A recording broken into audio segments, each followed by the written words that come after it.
বদ্ধপরিকর এই ব্যাপারে সকলের।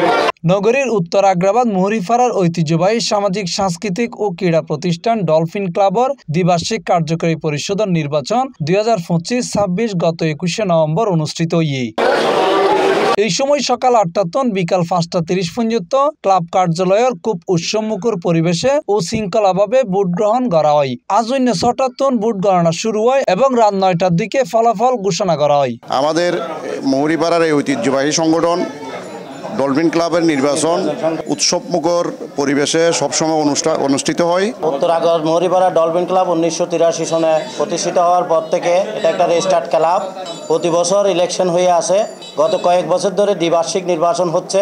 এন্ডের সভাপতি পদে মোহাম্মদ ইস্কান্দর মির্জা ও সাধারণ সম্পাদক পদে হাজি ওয়াহিদ হালিম সহ ইউসুফ চৌধুরী বাবু, পারভেজ চৌধুরী, মাসুদ পারভেজ, শহীদুল ইসলাম, উসমান গনি সাগর, ইসফাক সাদ্দাম, হামিম ইবনে হুসেন, আবু জাহেদ, সাইফুল ইসলাম শান্ত, দিদারুল ইসলাম, শাহেদ, তুষার, ফাহিম, আরমান নির্বাচিত হয়।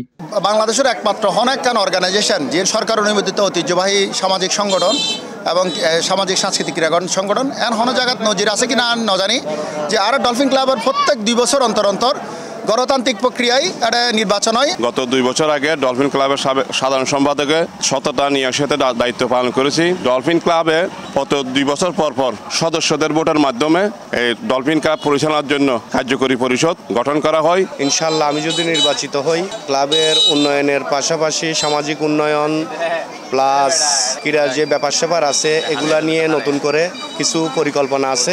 নির্বাচন পরিচালনার দায়িত্ব আছে অ্যাডভোকেট মোহাম্মদ আলম, হাজি মোহাম্মদ ইলিয়াস, মোহাম্মদ মঞ্জুর আলম, মোহাম্মদ মহিউদ্দিন, মোহাম্মদ নিজামুদ্দিন।